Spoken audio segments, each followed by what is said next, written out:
প্রিয় শিক্ষার্থী বন্ধুরা, আমরা আজকে শিখব নবম অধ্যায় রেয়ামিল পাঠ্য বইয়ের ৪ নং সৃজনশীল প্রশ্ন। ৪ নং সৃজনশীল প্রশ্নে আমরা দেখতে পাচ্ছি রেয়ামিলে মোট কত টাকা অন্তর্ভুক্ত হবে না।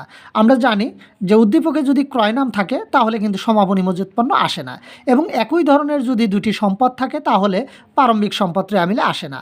ব্যাংক উদ্বৃত্ত আমরা পেয়েছি ১,১,১৭ এবং সমাপনী ব্যাংক জমা ১৬,০০০ টাকা। এই প্রারম্ভিক উদ্বৃত্ত ব্যাংক জমা ১৫,০০০ টাকা রেয়ামিলে অন্তর্ভুক্ত হবে না। তাহলে আমরা ক নং প্রশ্নে লিখব বিবরণ টাকা।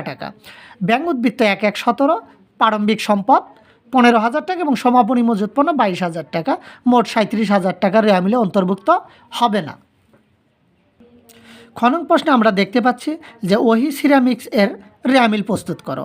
এই দুইটি শব্দ ক নং প্রশ্নে এসেছে। এই দুটি শব্দ বা খতিয়ানের উদ্বৃত্ত ব্যতীত উদ্দীপকের সকল শব্দ দিয়েই একটি শুদ্ধ রেয়ামিল আমরা তৈরি করব। অর্থাৎ ব্যাংক উদ্বৃত্ত ১,১,১৭ ১৫,০০০ টাকা এবং সমাপনী মজুত পণ্য ২২,০০০ টাকা, এই দুটি শব্দ কিন্তু শুদ্ধ রেয়ামিলে আসবে না। তাহলে আমরা দেখতে পাচ্ছি যে মূলধন ৯৪,০০০ টাকা, এটি একটি সত্ত্বাধিকার কিন্তু ক্রেডিট হয়। এবং রেয়ামিলের ছক ৫টি, তা আমরা ইতিপূর্বের ভিডিওতে শিখেছি যে রেয়ামিল ৫টি কলাম হয়, ক্রমিক নং হিসাবের নাম, খতিয়ান পৃষ্ঠা, ডেবিট টাকা ও ক্রেডিট টাকা। রেয়ামিলের ৫টি কলাম বা 5টি ঘর এভাবে আমরা আখ্যায়িত করতে পারি। তাহলে মূলধন হচ্ছে সত্ত্বাধিকার, এটি ক্রেডিট হবে। প্রাপ্য হচ্ছে সম্পদ, এটি ডেবিট হবে।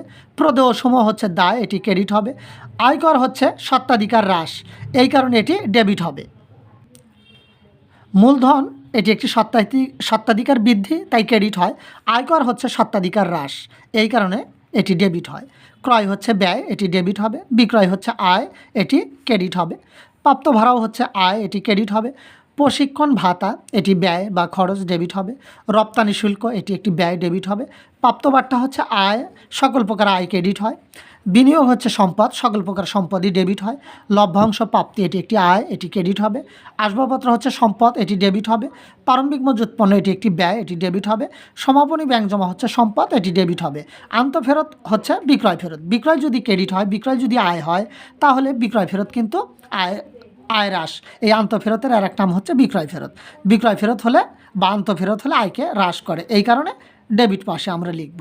উভয় পাশের যোগফল ২,৭৯,৫০০ টাকা মিলে যাওয়ার কারণে আজকের উদ্দীপকটি বা আজকের রেয়ামিলটি শুদ্ধ হয়েছে। গ নং প্রশ্নে আমরা দেখতে পাচ্ছি মুনাফা জাতীয় আয় ও মুনাফা জাতীয় ব্যয়গুলো নির্ণয় করো। আমরা মুনাফা জাতীয় আয় ও মুনাফা জাতীয় ব্যয়ের ছক আমরা তৈরি করব। বিবরণ বিস্তারিত টাকা, পরিমাণ টাকা। মুনাফা জাতীয় আয় আমরা আগে তৈরি করে নেব এবং মুনাফা জাতীয় ব্যয়গুলো পরে তৈরি করে নেব। মুনাফা জাতীয় আয় আমরা দেখতে পাচ্ছি বিক্রয় হচ্ছে ১,৪৫,০০০ টাকা এবং এই বিক্রয়কে হ্রাস করেছে আন্তঃফেরত। আন্তঃফেরত অর্থ হচ্ছে বিক্রয় ফেরত। এই ৩,০০০ টাকা বিক্রয় ফেরত হ্রাস করেছে, এই কারণে আমরা বিক্রয় থেকে আন্তঃফেরত ৩,০০০ টাকা বিয়োগ করব। আমরা ফলাফল পাবো ১,৪২,০০০ টাকা। এবং আমরা প্রাপ্ত বাট্টা পেয়েছি ১৩,০০০ টাকা, এটি একটি আয়। এবং প্রাপ্ত বাট্টা ১২,০০০ টাকা, এটিও একটি আয়। এবং লভ্যাংশ প্রাপ্তি ৫০০ টাকা।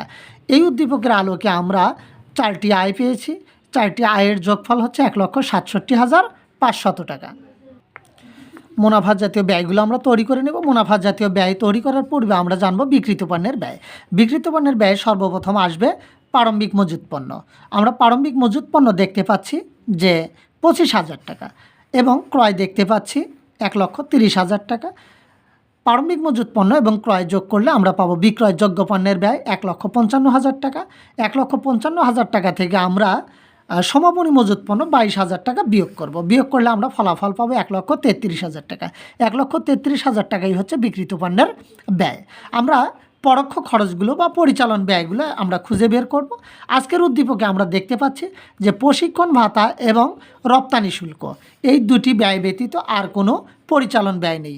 প্রশিক্ষণ ভাতা ৫,০০০ টাকা এবং রপ্তানি শুল্ক ১৩,৫০০ টাকা, মোট ১৮,৫০০ টাকা। আমরা বিক্রিত পণ্যের ব্যয় পেয়েছি ১,৩৩,০০০ টাকা এবং পরিচালন ব্যয় পেয়েছি ১৮,৫০০ টাকা। অন্যান্য ব্যয় না থাকার কারণে আমরা যোগ করে ফলাফল তৈরি করব ১,৫১,৫০০ টাকা। পরিচালন ব্যয় অর্থাৎ মুনাফা জাতীয় ব্যয়ের মধ্যে বিক্রিত পণ্যের ব্যয়, পরিচালন ব্যয় এবং অন্যান্য ব্যয় অন্তর্ভুক্ত হয়। অন্যান্য ব্যয় না থাকার কারণে বা অন্যান্য ব্যয়ের এক নাম কিন্তু অপরিচালন ব্যয়। তাহলে অন্যান্য ব্যয় বা অপরিচালন ব্যয় না থাকার কারণে বিক্রিত পণ্যের ব্যয় এবং পরিচালন ব্যয়ের যোগফলই কিন্তু 1,51,500 টাকা। এই 1,51,500 টাকাকেই আমরা মুনাফা জাতীয় ব্যয় হিসাবে গণ্য করব।